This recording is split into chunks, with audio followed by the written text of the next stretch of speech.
masuk di bagian yang ketiga ya.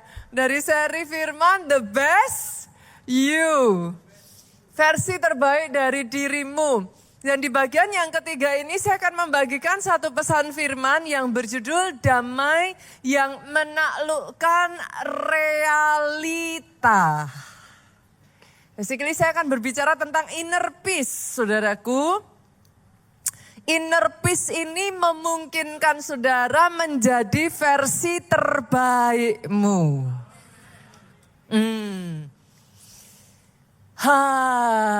Ini menarik saudara. Karena yang saya maksud dengan damai yang menaklukkan realita, realitanya masalah Pak. Realitanya sedang ada tekanan, sedang ada guncangan, itu realitanya. Tapi di tengah masalah, di tengah tekanan, di tengah guncangan, damai itu memungkinkan saudara, memampukan saudara tetap tenang.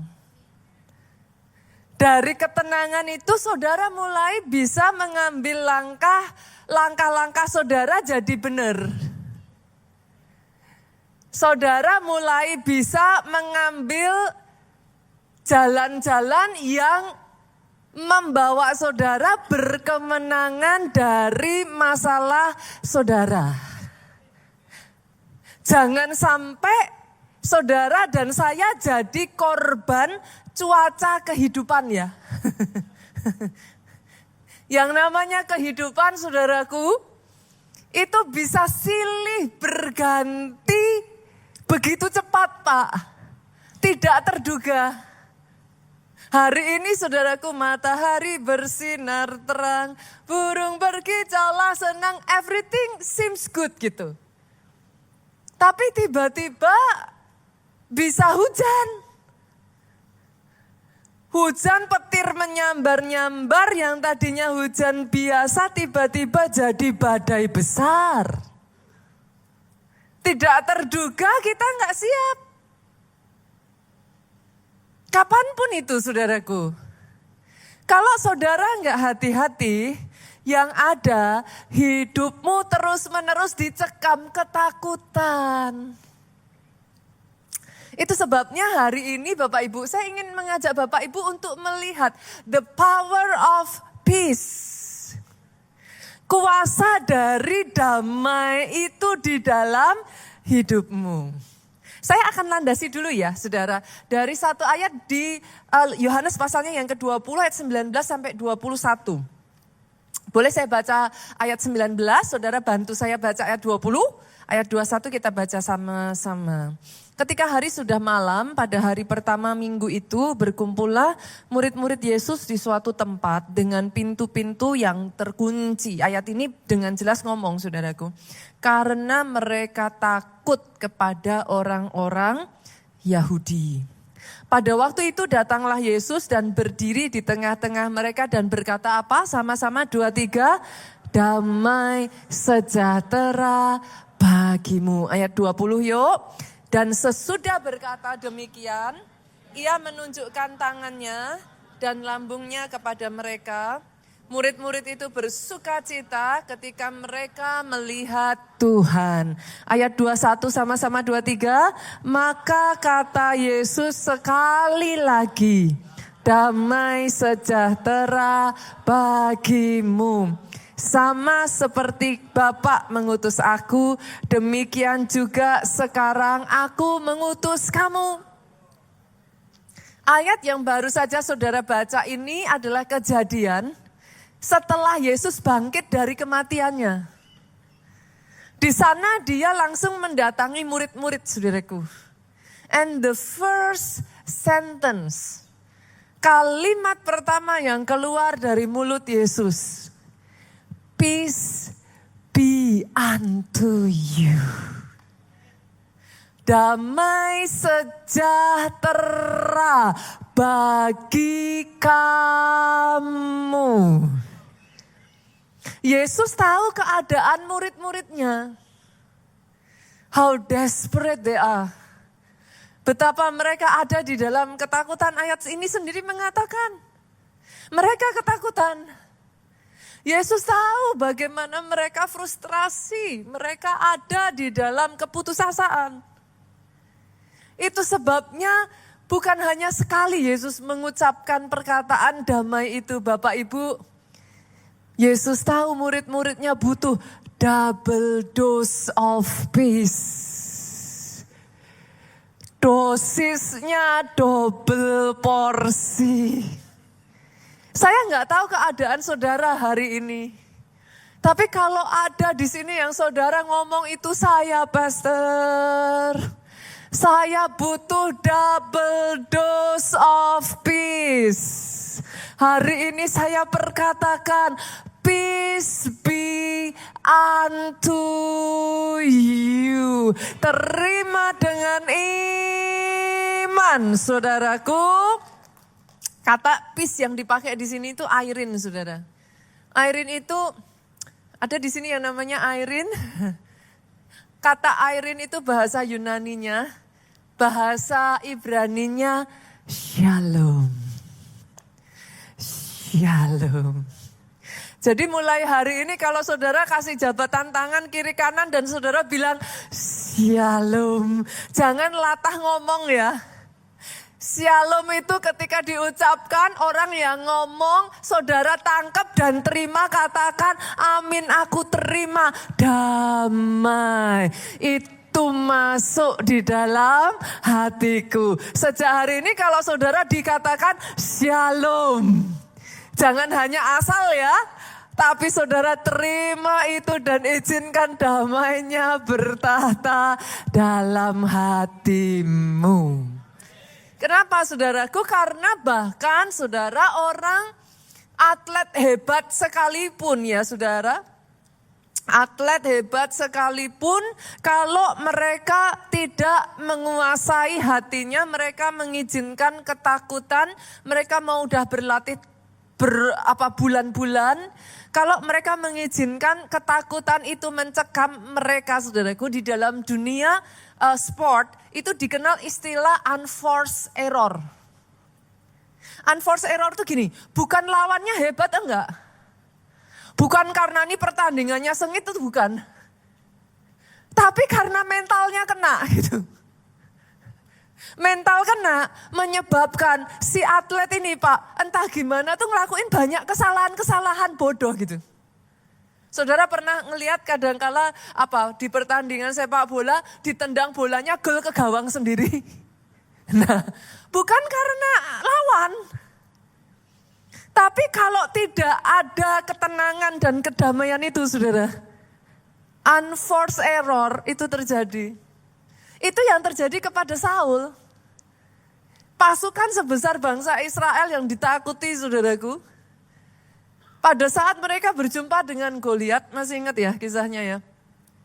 Saul tuh somehow sudah kayak losing ininya gitu saudaraku, kehilangan kena mental. Kehilangan damai sejahtera akhirnya apa yang terjadi? Saul dengan bangsa Israel loh Bu, mereka sembunyi. Terus hidup dalam ketakutan. Beda dengan Daud. Daud punya kedekatan dengan Tuhan. Itu yang memampukan dia tuh mengakses menarik iman tuh. Damai itu berhasil dipertahankan, gak dicuri dari hatinya. Saya gak mengatakan bahwa damai itu yang memenangkan pertandingan loh, bukan loh Bapak Ibu. Kalau mau dibilang bukan damai itu yang memenangkan pertandingan, enggak. Tapi karena ada damai, Daudnya jadi tenang. Karena bisa tenang, dia bisa melihat kelemahan, kesempatan di balik kesempitan.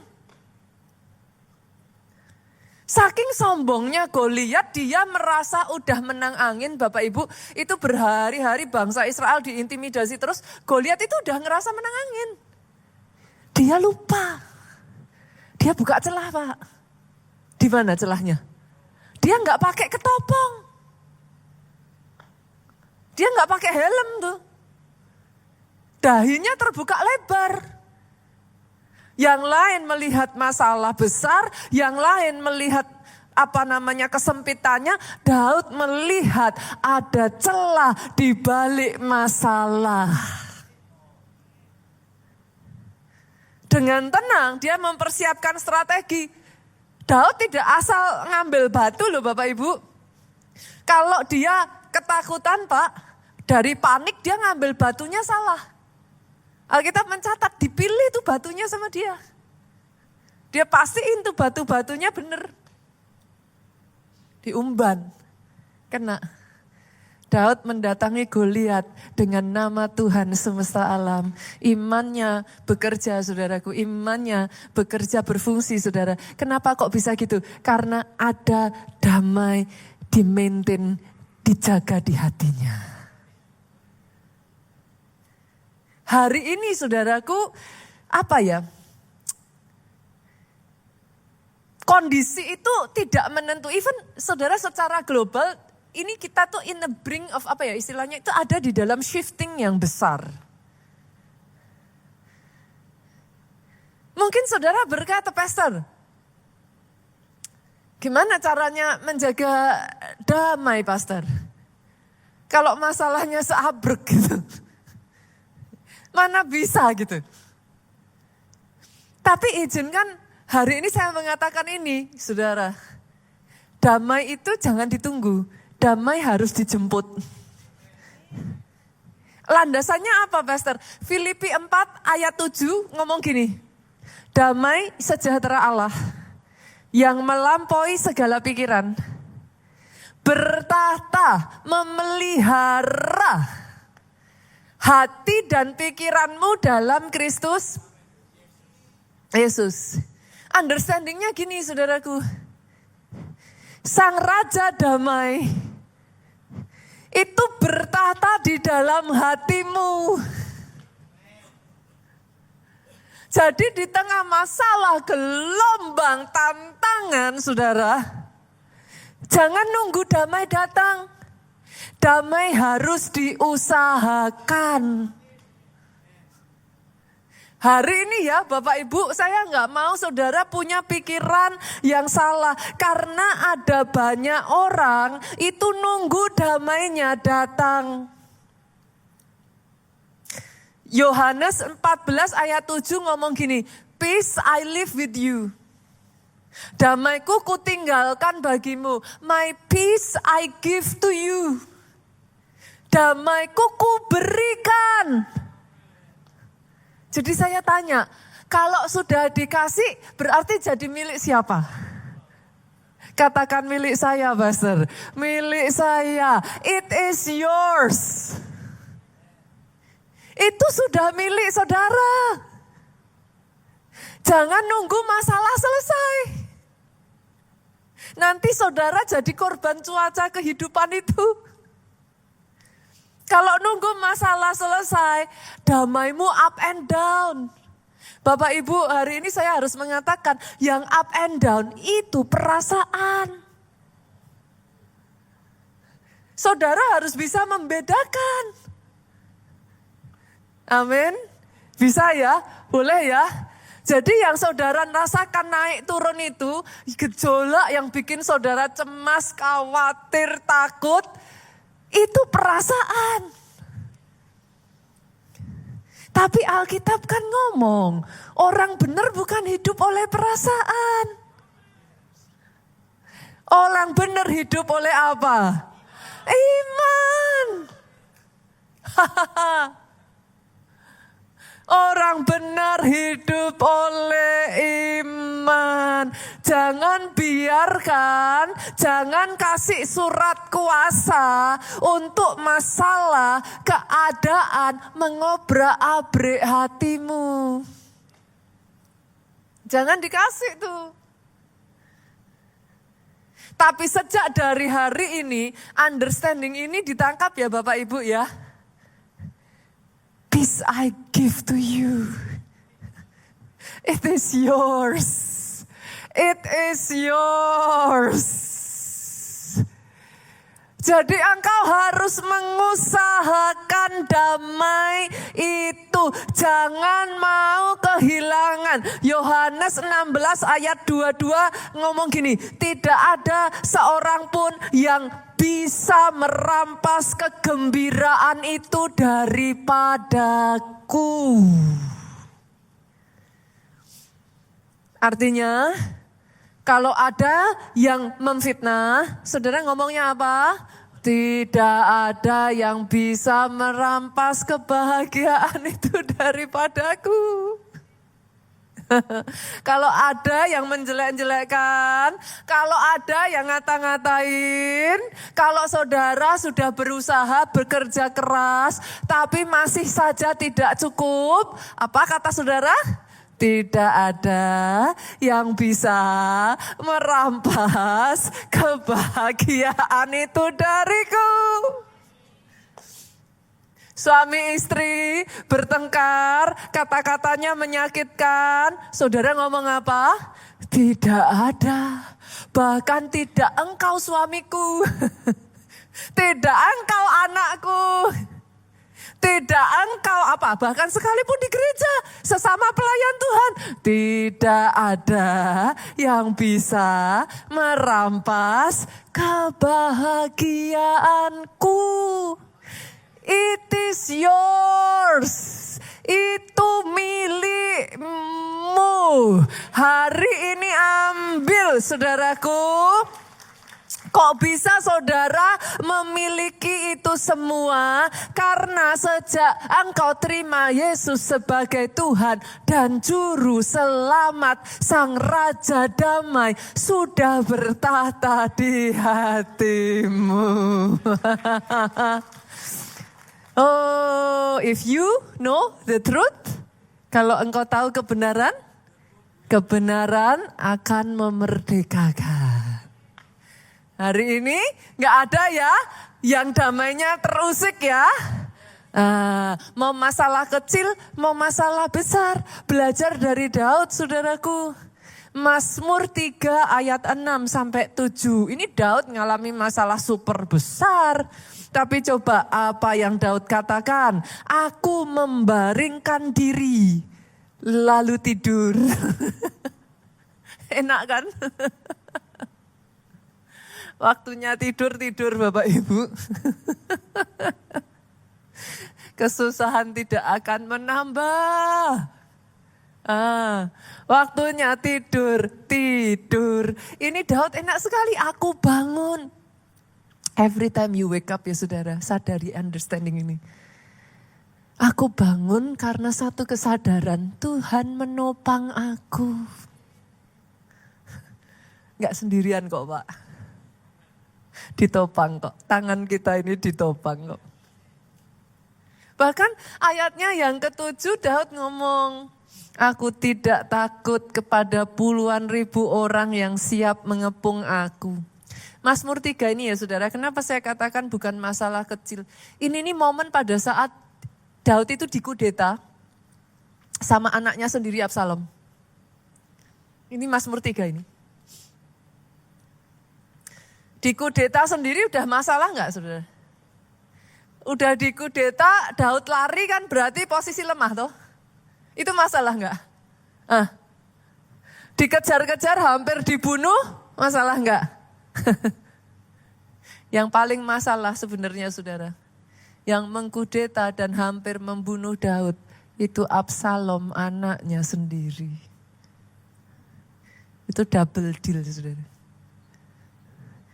Pastor, kok pastor bisa tahu kalau Mazmur 3 itu bicara soal kudeta Absalom? Ya dibuka tuh ayatnya. Makanya apa-apa tuh jangan gampang percaya saudaraku. Dibuka Mazmur pasal 3 ayatnya yang pertama tuh. Ngomong apa sama-sama? Mazmur Daud ketika apa? Ia lari dari sah ya. Sah. Jadi harus dibuka saudaraku supaya saudara ngerti tuh. Tapi di tengah semua keadaan itu Daud gak mau membiarkan lo damainya hilang saudara. Dari ayat ini kita belajar gini saudaraku. Damai bukan produk dari keadaan. Harus tahu itu dulu. Jadi artinya damaimu enggak ditentukan situasi, damaimu enggak ditentukan keadaan. Dia bukan produk dari keadaan. Damai, saudaraku, harus ditangkap ini, harus ditangkap ini. Lahir dari kesadaran dan pilihan. Bukan produk ya, no. Itu keputusan. Every single day you wake up, katakan pada dirimu sendiri, I choose to be happy. Jangan kasih remote controlnya ke orang lain. Pegang kencang-kencang, I choose to be happy. I choose to be at peace. Dia bukan produk. Dia a choice of life. Dan pilihannya ada dalam tanganmu sendiri. Satu kali saudaraku ada seorang ibu. Dia punya 2 anak. Ibu ini dari keluarga sederhana, Bu. Keterbatasan financial. Tapi anaknya sakit kejang, saudaraku, harus dilarikan ke rumah sakit. Satu-satunya yang dimiliki ibu ini cinta Tuhan. Dia cinta firman. Dia suka berdoa. Tapi karena keadaannya, saudara, ya dia hanya mampu memasukkan anaknya di kelas 3, saudara. Di tengah, ya namanya kelas 3, saudaraku, setidaknya kayak 5-6 orang dalam satu kamar. Terbatasan yang ada. Di tengah malam itu, saudaraku, dia terbangun, mencucurkan air mata melihat anaknya. Sakitnya anaknya aja udah masalah, Bu. Tapi yang dia pikirkan adalah nanti kalau anaknya sudah sembuh, mau dibayar pakai apa? Pernah saudara ngalami penyakit yang masalahnya bukan hanya sakitnya itu aja saudara udah mendatangkan rasa khawatir. Tapi finansialnya untuk membayar karena saudara tahu ada jenis penyakit tertentu, it takes more than what you have gitu. Malam itu ibu ini hanya meneteskan air mata, tetapi dia punya satu yang gak dimiliki banyak orang, sekalipun orang Kristen, Pak. Malam itu dia berdoa. Malam itu dia menyembah di dalam hatinya karena ada begitu banyak orang. Dia buka Alkitabnya. Dan dia stumble upon this verse. Filipi 4 ayat yang ke-7. Damai sejahtera Allah yang melampaui akar pikiran. Menjaga, memelihara hati dan pikiranmu dalam Kristus Yesus. Somehow ayat itu saudaraku mendatangkan damai yang tidak terkatakan. Malam itu dia mencucurkan air mata. Saudara tahu di kelas 3 seperti apa keadaannya, dia tidur dengan terduduk di atas kursi plastik di rumah sakit, saudara. Nggak ada ranjang yang tersedia di sana. Dia tidur dengan seapa adanya. Tapi malam hari itu peperangan sudah dimenangkan. Saudara harus tahu loh, peperangan terbesar itu bukan pada masalahmu, tapi di dalam sini. Menangkan itu dulu. Jangan boro-boro mau menghadapi masalah. Kalau peperangan yang di sini dan di sini belum dimenangkan ya saudara-saudara nggak akan punya kekuatan menghadapi masalah. Menangkan dulu peperangan yang di sini nih. Malam itu Bu Rina ini sudah berhasil mengalahkan masalahnya. Dia menang. Dia menang. Nggak langsung instan.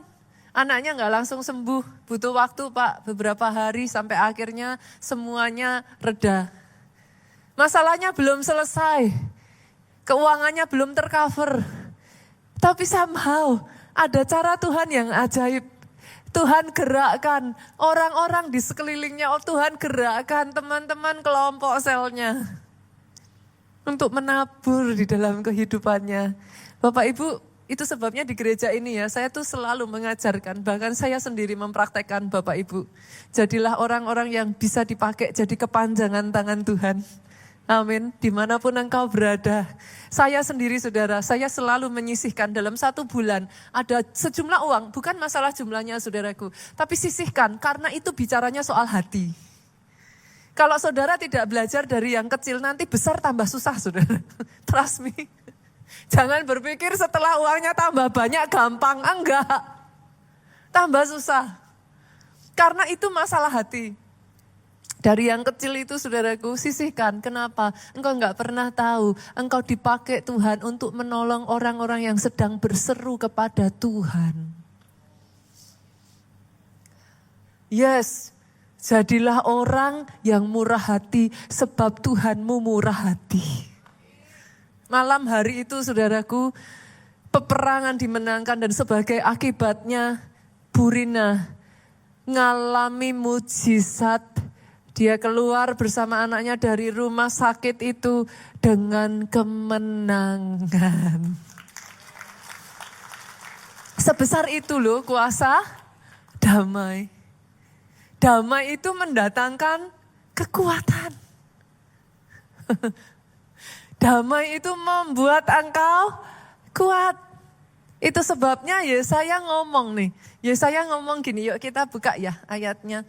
Yesaya pasalnya yang ke 30 ayat 15 saudara. Sebab beginilah firman Tuhan Allah yang Maha Kudus Allah Israel. Dengan bertobat dan tinggal diam kamu akan diselamatkan. Nih saudara, dalam tinggal tenang dan percaya terletak kekuatanmu. Tapi masalahnya ya ini ayat ini juga ngomong tetapi kamu enggan. Banyak orang memang enggan saudara. Ketenangan, kekuatan, ketenangan dan damai itu ya saudaraku. Dia itu membawa kekuatan dalam hidupmu. Hal itu tuh sebenarnya terjadi kepada Hana saudara. Sebenarnya bukan Tuhan itu gak dengar doanya Hana. Tapi karena apa saudara? Dia tuh belum memenangkan peperangannya. Dia terus ada di dalam kegelisahan, ketakutan, kecemasan, kesedihan, kepahitan, sakit hati. Kenapa? Karena diserang terus sama Penina tuh. Hatinya gak tenang gitu. Kayak diburu-buru kapan punya anak, kapan punya anak, kapan punya anak. Pernah ngerasain gitu gak saudara? Kayak diburu-buru itu, yang lain udah ini pastor, yang lain udah itu. Saya kapan gitu.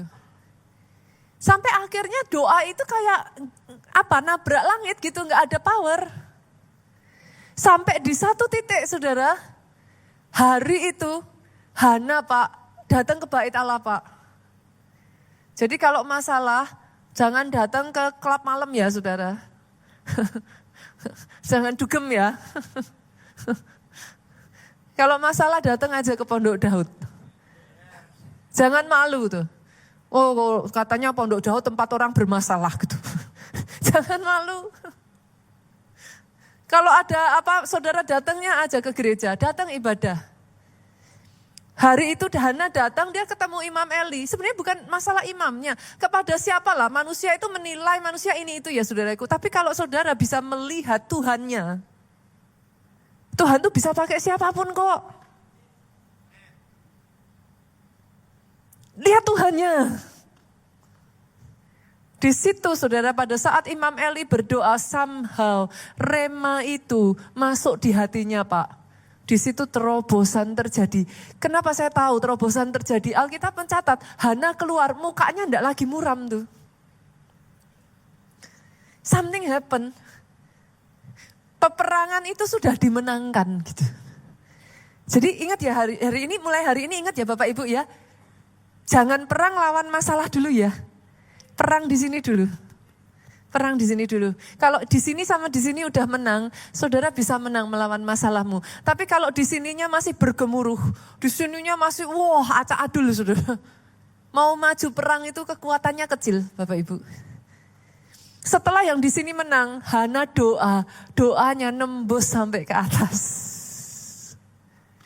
Di situ mujizat terjadi. Itulah kekuatan dari damai.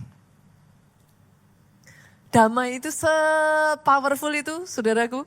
Sehebat itu. Itu sebabnya Filipi 4 ayat 7 tadi ngomong apa? Damai, sejahtera. Saya ulang-ulang terus ya ayat ini ya saudaraku. Supaya nancep nih. Damai, sejahtera Allah yang apa? Melampaui segala akal akan memelihara. Nah, kata memelihara ini dalam bahasa aslinya itu proureo. Benar ya? Biar saya nggak salah nih saudaraku. Proureo. Kata proureo itu punya makna gini saudara. Jadi bukan hanya memelihara dalam artian kadang kita memelihara kita bingung ya. Memelihara yang seperti apa nih maksudnya. Proureo itu menjaga seperti tentara menjaga. Jadi pola pikirnya itu sebenarnya simple. Pastor bagian saya apa? Bagianmu jangan sampai damaimu dicuri gitu aja. Simpel kok, bagian saudara itu kalau saudara udah merasa bahwa damai itu mau hilang, pegang kencang-kencang, jangan dibiarin. Jangan pasif gitu. Diusahain gitu saudara, jangan sampai damai itu hilang. Nanti kalau saudara berhasil mempertahankan dia tetap ada di hatimu, maka damai itu akan mengerjakan tugasnya. Apa tugasnya? Proureo. Jadi ketika kau berhasil jaga itu, di dalam dirimu dia proureo engkau. Dia proureo hati dan pikiranmu. Dia menjaga hati dan pikiranmu sama seperti tentara. Menjaganya siang dan malam. Akibatnya apa? Mentalmu enggak jatuh. Saudara enggak drop dulu tuh. Enggak hilang apa? Enggak hilang kekuatan, enggak losing power gitu. Akibatnya apalagi saudaraku? Kalau dia sudah berhasil proureo hati dan pikiran saudara, dia akan membuat fisikmu jadi kuat. Karena seringnya kan kalau yang diserang damai, hatinya nih, kena nih saudara. Pernah gak ngerasa kayak pusing-pusing, pencernaannya sakit perut gitu kan. Terus tiba-tiba saudaraku, masing-masing orang kan tanda-tandanya beda ya. Kalau enggak keluarnya gatel-gatel tangannya, apa aja bisa muncul kok saudaraku. Enggak sakit tapi bisa kerasa sakit sebadan. Itu kalau dia mengerjakan tugas ya proureo. Dia bukan hanya menjaga mentalmu, dia menjaga tubuhmu. Dia menjaga staminamu untuk perang tuh. Itu dikerjakan oleh damai ini Pak. Sepowerful itu kekuatannya ketika saudara bisa mempertahankan damai itu. Kalau enggak, saudara, masih ingat enggak kisahnya Petrus? Pada saat dia ngelihat Yesus, dia jalan di atas air toh? Kalau kau lihat Yesus, kau bisa berjalan di atas air. Tapi pada saat kau lihat gelombang, Petrus lihat gelombang Pak, lihat badainya, tenggelam. Yang bedain apa? Petrusnya sama, badainya sama. Yang bedain apa? Lihatnya ke Yesusnya. Damainya terjaga. Karena damainya terjaga, dia ngerjain tugasnya. Dia proureo. Akhirnya yang harusnya nggak bisa pun jadi bisa. Hari ini boleh ya Bapak Ibu ya. If you want to be the best version of you, pastikan nih. Damai yang mengalahkan, menaklukkan realita. Itu pastikan dia harus ada di dalam hidupmu. Karena konsepnya tuh kayak pasir hisap itu loh Bapak Ibu. Saudara kalau terjebak pasir hisap, saya nggak tahu ya kemarin berhasil nggak ya dicari. Nah, saudara kalau terjebak pasir hisap, semakin saudara panik, saudara akan semakin kehisap tuh. Masalah juga gitu Pak. Semakin engkau panik, tambah ada salah aja gitu. Langkahnya salah, ininya salah, apanya salah, ngomongnya salah, akhirnya serba salah. Tapi kalau just apa? Maintain aja. Sepowerful itu loh. Itu sebabnya Alkitab tuh ngomong, Mazmur tuh ngomong gini, be still and know that you are God. Mazmur pasalnya yang ke-46 ayat 11, diamlah dan ketahuilah bahwa akulah Allah. Kenapa? Kadang manusia tanpa sadar, Bapak Ibu coba renungkan perkataan saya ini. Banyak orang tanpa sadar, Kita itu ketika ngalami masalah, kita berjuang.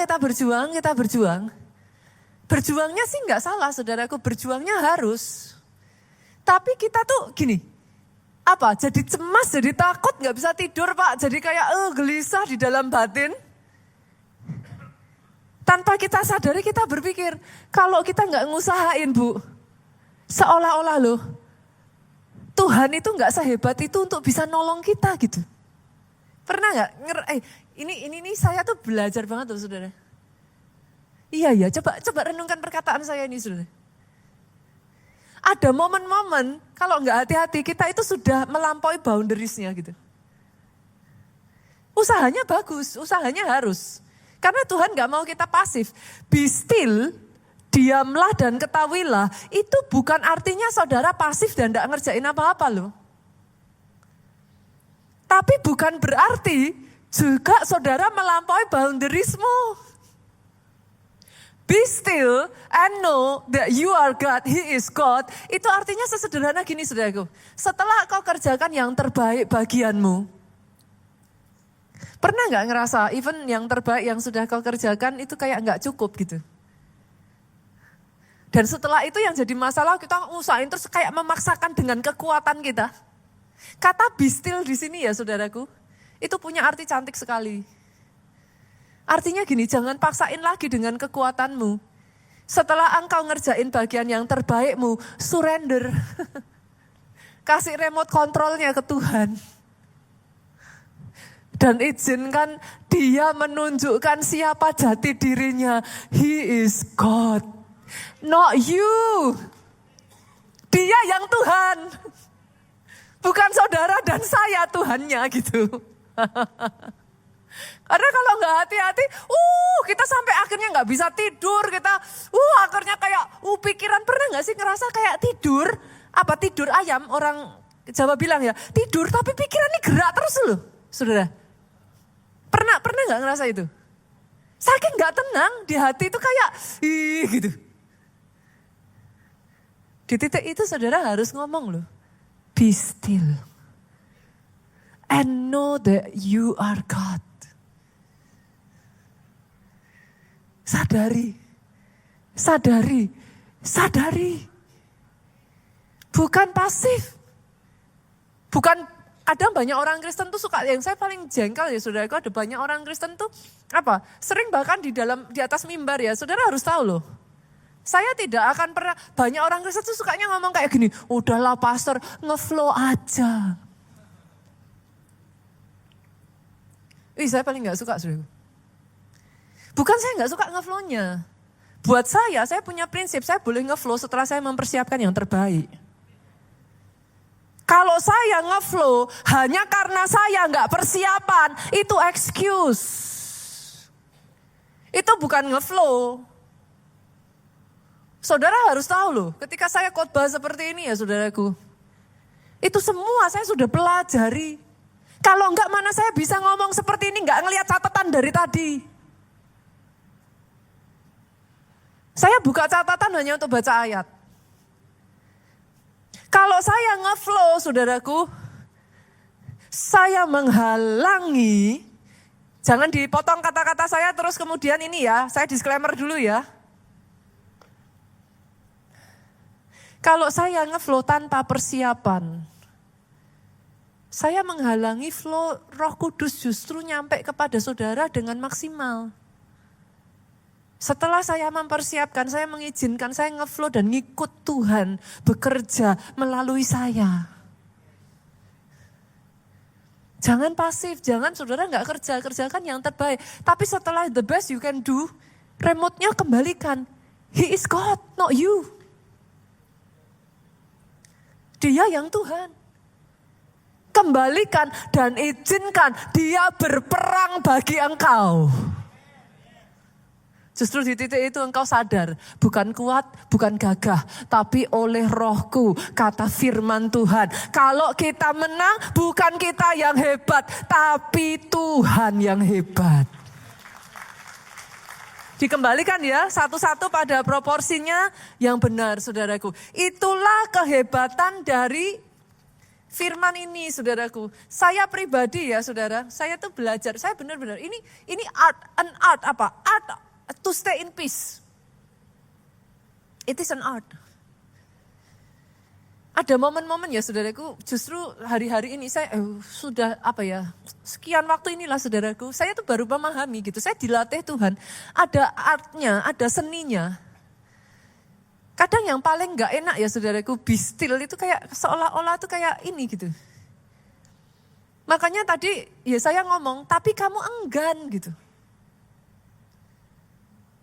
Kita maunya tuh kayak, aduh apa lagi ya, ini apa lagi, lah ya sudah mau apa lagi. Ada hal yang kau bisa, ada hal yang kau gak bisa. Ada masalah yang kau bisa selesaikan, ya selesaikan. Ada masalah yang engkau tidak bisa selesaikan dan hanya Tuhan yang bisa selesaikan, kembalikan. Bagi tugas kan? Jangan yang bagianmu kau serahkan sama Tuhan, bagian Tuhan kau ambil. Nah, jangan saudara. Masing-masing pada proporsinya. Dan lihat ini saudaraku, damai datang di saat engkau bisa menolak narasi ketakutan dalam hatimu. Sebaliknya, saudara mengikuti narasi firman. Apa yang dimaksud dengan narasi? Saudara pernah self-talk enggak?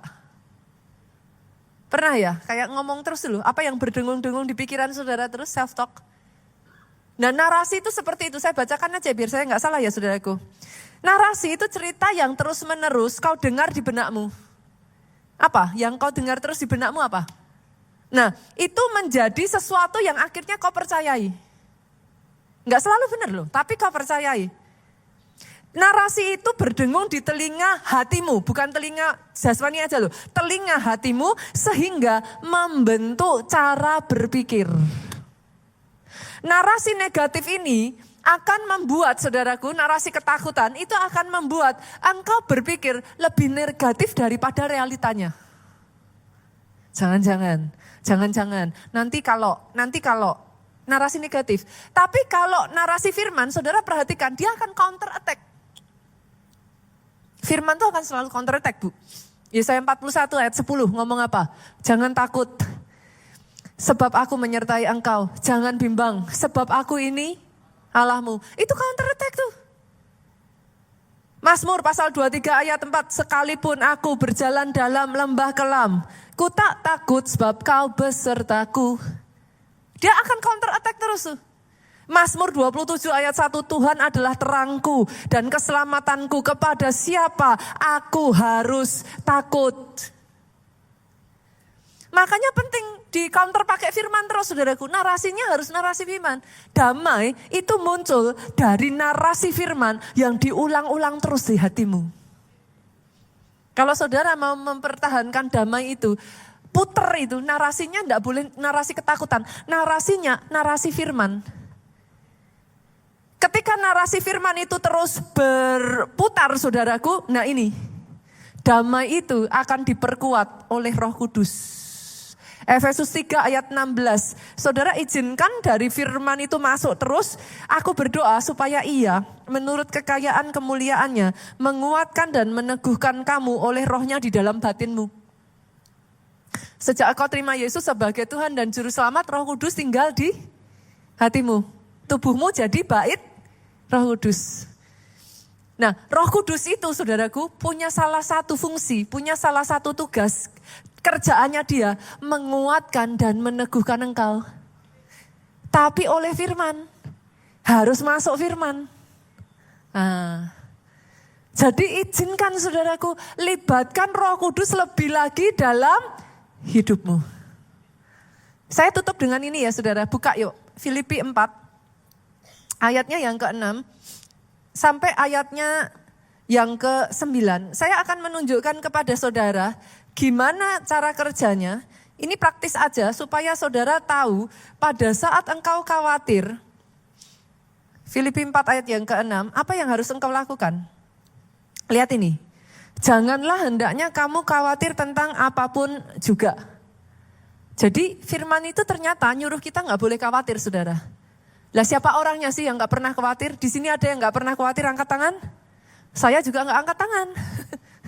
Karena semua orang khawatir. Lah pastor, tapi firman ngomong gak boleh khawatir. Nah terus gimana? Nah pada saat kamu khawatir, lihat ini saudara, ini diajarin. Nyatakanlah dalam segala hal yang membuat khawatir, manusia itu sering khawatir karena punya keinginan.